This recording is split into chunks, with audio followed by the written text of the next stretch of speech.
Next है, the main role of a supervisor is best describe as a negotiator of industrial relation with a department.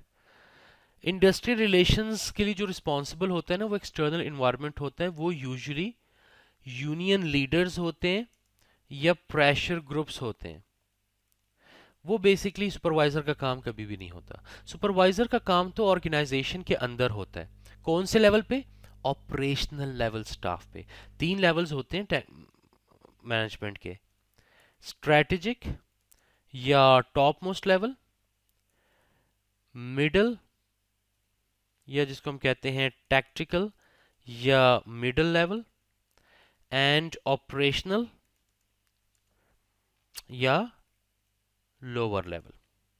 अब इसमें जो industrial relations के लिए responsible होगा, अब ये जो तीनों के तीनों है ना, ये ऑर्गेनाइजेशन के अंदर एग्जिस्ट करते हैं। इंटरनल, ये हमारे इंटरनल इन्वायरमेंट में तीनों लेयर्स एग्जिस्ट करती हैं मैनेजमेंट की ऑर्गेनाइजेशन के अंदर। और जो इंडस्ट्रियल रिलेशंस के लिए रिस्पॉन्सिबल होगा, या यूनियन लीडर या प्रेशर ग्रुप, ये तो बिलोंग ही एक्सटर्नल इन्वायरमेंट को करते हैं, तो ये तो इंटरनल इन्वायरमेंट का हिस्सा है ही नहीं। सो ऑप्शन ए जो है वो इनकरेक्ट हो गया। Clear with this? बी है, someone to resolve problems first hand where the work is done. ये वो बंदा है कि जहां पर ऑपरेशंस परफॉर्म हो रहे हैं वहां पे प्रॉब्लम को सबसे पहले सॉल्व करता है। ऑपरेशन में काम कौन कर रहा होता है? लोएस्ट लेवल पे काम कर रहा होता है लेबर। जब उसको प्रॉब्लम आएगा तो फर्स्ट हैंड में लेबर अपना प्रॉब्लम खुद सॉल्व करेगा। अगर वो नहीं सॉल्व कर पाएगा फिर वो सुपरवाइजर को भेजेगा। तो फर्स्ट हैंड में तो लेबर अपने या ऑपरेशनल लेवल स्टाफ जो अपनी प्रॉब्लम को खुद सॉल्व करता है। अगर ना हो पाए फिर सेकंड हैंड में उसको सुपरवाइजर सॉल्व करता है। तो ये तो लेबर की बात हो रही है यहाँ पे, ऑपरेशनल लेवल तो है बट लेबर की बात हो रही है। सी, someone to ensure that specified tasks are performed correctly and efficiently। यही तो रिस्पॉन्सिबिलिटी होती है सुपरवाइजर की, कि जो काम दिए गए हैं वो करेक्टली एंड एफिशिएंटली परफॉर्म हो, लेबर को जो टारगेट दिए गए हैं वो प्रॉपरली उनको अचीव करे। सो सी जो है ये बेस्ट डेफिनेशन हो सकती है सुपरवाइजर की। D, the interface between junior and senior manager. अब जूनियर एंड सीनियर मैनेजर तो बिलोंग ही टेक्निकल लेवल को करते हैं, तो वो तो ऑप्शन ही नहीं है। तो ऑब्वियसली ऑपरेशनल लेवल जो लोएस्ट लेवल स्टाफ होता है उसमें ऊपर सुपरवाइजर होता है, उसके नीचे लेबर होता है। सो ऑब्वियसली ऑप्शन सी जो है वही करेक्ट है। Clear with this? इसके बाद नेक्स्ट है, KJ co manufactures motor bikes, which of the following statement is consistent with Taylor theory of scientific management. Taylor theory कौन सी है? साइंटिफिक मैनेजमेंट की, जो अर्लियर 20th सेंचुरी में आई थी। यहां पे क्या बताया गया था? साइंटिफिक मैनेजमेंट थ्योरी में पॉइंट्स मैंने दिए हैं कि मैनेजमेंट डेवलपमेंट जो है it's a true science of work. Manager जो है ना, उसको साइंटिस्ट की तरह सोचना चाहिए, उसको scientific tools and techniques use करके हमारे जितने भी प्रोसेसेस हों उनको स्टेप्स में डिवाइड करना है। या इसको ऐसे कहना चाहिए इवन ज़्यादा डिटेल में, कि हमारे जितने ऑर्गेनाइजेशन के ऑपरेशंस हैं इनको प्रोसेसेस में डिवाइड करो, प्रोसेस को छोटे छोटे स्टेप्स में डिवाइड करो, और ये जो छोटे छोटे स्टेप्स आ जाए इनको अपने एम्प्लॉयज के बीच में डिवाइड करो। हर एम्प्लॉय को बताओ कि आपने स्टेप नंबर 1 परफॉर्म करना है, स्टेप नंबर 2 करना है, स्टेप नंबर 3 करना है। तो एम्प्लॉयज जो है ना वो एज अ रोबोट की तरह काम करेंगे। ये है साइंटिफिक मैनेजमेंट जो फेडरिक टेलर ने रिकमेंड किया था। और ये जो स्टेप्स है ना इनको आप जॉब डिजाइन में इंक्लूड कर दो। मतलब एम्प्लॉय को जब आप हायर कर रहे हो ना तो उसको आपने ये नहीं बताना कि आपने ये काम करना है, आपने उसको ये बताना है कि हमारी ऑर्गेनाइजेशन में 20 स्टेप्स में काम होता है, ये 5 स्टेप्स जो है आपकी रिस्पॉन्सिबिलिटी है। इसे कहते हैं कि जॉब्स को माइक्रो लेवल पे डिजाइन करना है, कि जो जॉब आप एम्प्लॉय के लिए डिजाइन कर रहे हो उसको हाईली डिटेल बना दो एम्प्लॉय के लिए, कि उसको ये पता हो कि मैंने आज सुबह 9 बजे स्टेप नंबर 1 करना है, 3 बजे मैंने स्टेप नंबर 2 करना है, 5 बजे मैंने स्टेप नंबर 3 करना है। ये 3 स्टेप्स करके मैं घर चला जाऊंगा। तो इतनी डिटेल आपने देनी है एम्प्लॉयज़ को। अब देखते हैं, अब यहाँ पर ये कि कौन सी स्टेटमेंट जो है चारों में से साइंटिफिक थ्योरी जो कि फेडरिक टेलर ने दी थी उसके साथ कंसिस्टेंट है। Option A, KJA should create employee suggestion schemes to generate ideas for how to improve its operations. कि मतलब आप एम्प्लॉय से पूछो कि आप बताओ कि हम कैसे इंप्रूव करें. ये कौन से स्कूल ऑफ थॉट को रिलेट कर सकता है, क्या ख्याल है? एम्प्लॉय से पूछ के आप काम कर रहे हो, मतलब क्या है? एक तरह से ये भी कह सकते हैं ऑप्शन ए में कि आप बहुत ज़्यादा डेमोक्रेटिक हो रहे हो. अगर आप हर चीज़ एम्प्लॉय से पूछ के कर रहे हो या उनसे सजेशंस ले रहे हो, तो आप या तो कंसल्टेटिव स्टाइल अपना रहे हो या आप डेमोक्रेटिक स्टाइल अपना रहे हो. तो ये किस किस स्कूल ऑफ थॉट को रिलेट कर सकता है? स्टाइल थ्योरी में भी हमने एशरिच कॉलेज मॉडल डिस्कस किया है, बिल्कुल. अगर आप डेमोक्रेटिक हो रहे हो तो मतलब ये कि आप एक स्टाइल अपना रहे हो लीडरशिप का, तो ये स्टाइल थ्योरिस्ट को रेफर करता है basically. It has nothing to do with scientific management, तो ऑप्शन ए तो नहीं है, ये स्टाइल थ्योरी को रिलेट करता है. Option B, KJA should focus on improving group relations and team spirit within workforce. आप बहुत ज्यादा पीपल फोकस हो जाओ, या आप लोगों पे या ग्रुप्स पे या टीम्स या वर्कफोर्स पे फोकस करना शुरू कर दो. ये किस स्कूल ऑफ थॉट को रिलेट करता है? ह्यूमन रिसोर्स को रिलेट करता है, तो बी भी नहीं हो सकता. सी, KJA should not need to set detailed standard for hiring workers as it should provide detailed training for all the employees. कि आपको जो वर्किंग स्टैंडर्ड्स बनाने हैं अपने एम्प्लॉयज़ के लिए, उसको डिटेल में बनाने की ज़रूरत नहीं है. क्या ये स्टेटमेंट ठीक है? साइंटिफिक मैनेजमेंट के साथ जाती है? वहां तो हाई डिटेल होती है, तो ये इसलिए गलत हो गया. D, KJA manager should make all key decisions and provide detailed instructions to workers. क्या ये हो सकता है? यस, ये हो सकता है, क्योंकि साइंटिफिक मैनेजमेंट में जो मैनेजर है वो एज अ साइंटिस्ट होता है. सारा काम, सारे स्टेप्स वो डिज़ाइन करता है और फुल डिटेल में वो एम्प्लॉय को बताता है कि आपने ऐसे ऐसे काम करना है. तो ये तो साइंटिफिक मैनेजमेंट की बेस्ट डेफिनेशन हो सकती है. So option D is the correct one. Clear with this? Okay. इसके बाद नेक्स्ट है, यहां पे लिखा है Fayol define authority as. Fayol कौन था? हेनरी फॉयल की बात हो रही है, जिसने क्लासिकल अप्रोच की थ्योरी दी थी, जिसके 5 वो थे, प्लानिंग, कंट्रोलिंग, कमांडिंग वगैरह. ठीक है. अब फॉयल ने अथॉरिटी को कैसे डिफाइन किया था?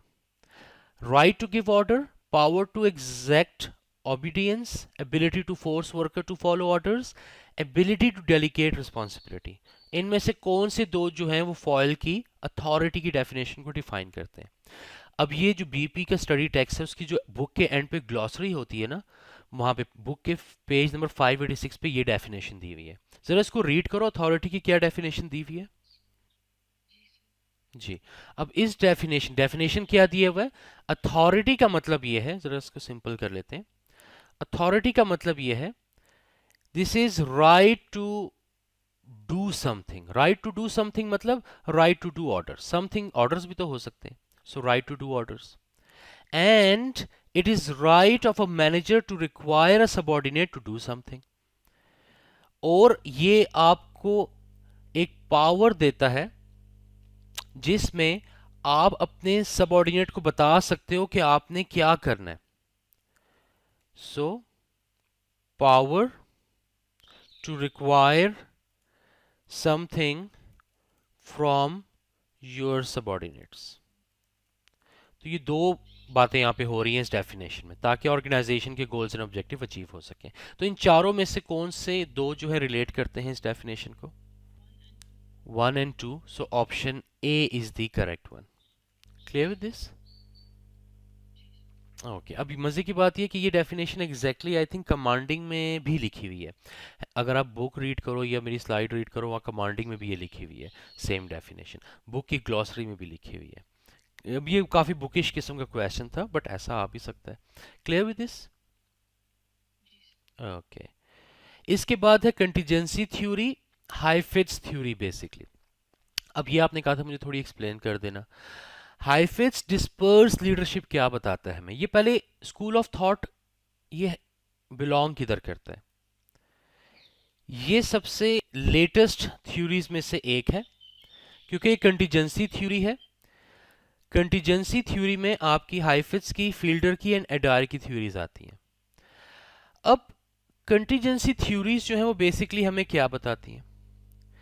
ये भी मैनेजर एज अ लीडर इसको बिलोंग करती है। ये style theory and contingency theory. Style theory में ये बताया गया कि कौन जो है, कौन सा मैनेजर जो है वो लीडर बन सकता है और कौन सा मैनेजर जो है लीडर नहीं बन सकता। कंटीजेंसी में बेसिकली ये बताया गया है कि कोई भी इंसान, any human can be a leader. ठीक है। अब जैसे स्टाइल थ्योरी में कहा जाता है कि जो कंपनी का डायरेक्टर होता है उसको लीडर होना चाहिए, बट कंटीजेंसी थ्योरी में इसको डिफाई किया जाता है या इसको डिनाई किया जाता है। उसमें यह कहा जाता है कि नहीं, अगर कोई बंदा कंपनी का डायरेक्टर है, जरूरी नहीं है कि वो एक अच्छा लीडर भी हो। ये जरूरी नहीं है, कभी जरूरी नहीं है। क्यों? क्योंकि leadership is more of a situational kind of thing. कौन बंदा, क्या स्टेटस है उसका, क्या उसकी पर्सनालिटी ट्रेट्स हैं, कुछ मैटर नहीं करता।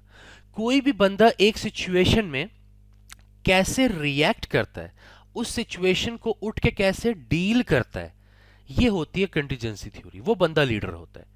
वो बंदा कितना पावरफुल है, वो कितना अमीर गरीब है, वो बंदा कितना जो है, उसका स्टेटस क्या है ऑर्गेनाइजेशन में, कोई भी चीज़ मैटर नहीं करती। ऑर्गेनाइजेशन में एक सिचुएशन आई और जो बंदा उस सिचुएशन को सबसे बेस्ट वे में डील करेगा वो उस ऑर्गेनाइजेशन का लीडर बन जाएगा। वो कोई सिक्योरिटी गार्ड भी हो सकता है ऑर्गेनाइजेशन का, वो आपका लेबर भी हो सकता है ऑपरेशनल लेवल पे, वो आपका कोई जूनियर मैनेजर भी हो सकता है, वो आपकी कंपनी का डायरेक्टर भी हो सकता है, कोई भी हो सकता है। तो हाइफेस ने कॉन्सेप्ट दिया था डिस्पर्स लीडरशिप का। Individual at all organisation level can exert a leadership influence.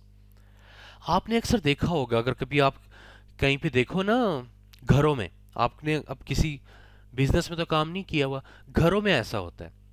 घरों में पेरेंट्स होते हैं, बच्चे होते हैं फॉर एग्जाम्पल। अब घर में अगर फॉर एग्जाम्पल किसी के घर में बड़ा बेटा है और एक छोटा बेटा है, ठीक है, तो अक्सर घरों में ऐसा होता है कि, या कुछ घरों में ऐसा होता है कि बड़े बेटे की इतनी नहीं सुनी जाती जितने छोटे बेटे की सुनी जाती है। क्यों? क्योंकि पेरेंट्स का बिलीव होता है कि छोटा बेटा जो है सिचुएशंस को बेहतर समझता है, उसके एनालिटिकल स्किल्स अच्छे हैं। ठीक है, तो ये क्या है, अब पोजीशन के हिसाब से बड़े बेटे की ज़्यादा सुननी चाहिए, छोटे बेटे की कम सुननी चाहिए। या घर में दो बेटे हैं और एक बेटी है, बेटी की ज़्यादा सुनी जा रही है। क्यों? क्योंकि पेरेंट्स को बिलीव है कि बेटी जो है उसमें लीडरशिप ट्रेड्स ज़्यादा हैं, उसका एनालिटिकल पर्सपेक्टिव है, वो लड़कों से ज़्यादा अच्छा एनालाइज कर रही है सिचुएशन को।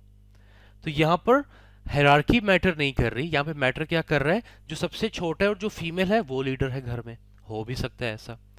तो ये क्या है, डिस्पर्स लीडरशिप स्टाइल है। कि ऑर्गेनाइजेशन में भी इस तरह होता है कि एक बंदा डायरेक्टर है, सो बीइंग अ डायरेक्टर उसके पास लेजिटिमेट पावर तो है, बट जरूरी नहीं है कि वो एक अच्छा लीडर भी हो सकता है जो ऑपरेशनल लेवल स्टाफ में एक लेबर काम कर रहा है 50 साल से, उसमें ज्यादा लीडरशिप कैरेक्टरिस्टिक्स हो as compare to director of the company.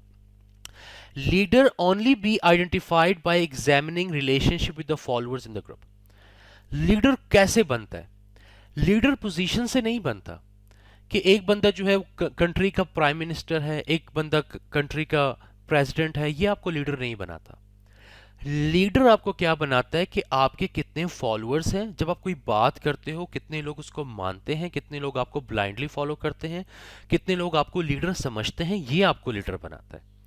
आप कितने अमीर हो, आप कितने पावरफुल हो, आपके कितने सालों का एक्सपीरियंस है, ये आपको कभी भी लीडर नहीं बना सकता। जिसके ज्यादा फॉलोअर्स होंगे वो लीडर बन जाएगा। तो यहां पर कॉन्सेप्ट बेसिकली हाइफेस ने दिया था इमरजेंस लीडरशिप का, कि लीडर जो है ना वो उभर के आता है। जैसे फॉर एग्जांपल पाकिस्तान में आप देख लो, ऐसी पॉलिटिकल पार्टीज हैं जिनके बेटे बेटियां जो हैं वो सियासत में हैं। हमारे नवाज शरीफ की जो डॉटर हैं वो मरियम नवाज, वो भी लीडर हैं। फिर जो जरदारी साहब हैं आपके सिंध से, उनके जो बेटे हैं बिलावल भुट्टो, वो भी एक लीडर हैं। ठीक है, बट ये वो लीडर नहीं है। ये लीडर्स क्यों हैं? क्योंकि ये लीडर के या तो बेटे हैं या बेटी है, इसलिए ये लोग लीडर हैं। ये इमर्जेंट लीडर्स नहीं है। इमर्जेंट लीडर्स कौन होंगे? जो ग्रास रूट लेवल से उठ के आएंगे, जिनको कोई भी नहीं जानता था, जिनके जो पेरेंट्स हैं वो कभी पॉलिटिक्स में नहीं थे, लेकिन उन्होंने अपनी जगह बनाई पाकिस्तान की पॉलिटिक्स में और वो बड़े लेवल के पॉलिटिशियंस बन गए, लीडर्स बन गए। वो ग्रास रूट लेवल से उठ के आते हैं, उनके आगे पीछे कोई भी सियासत में नहीं होता।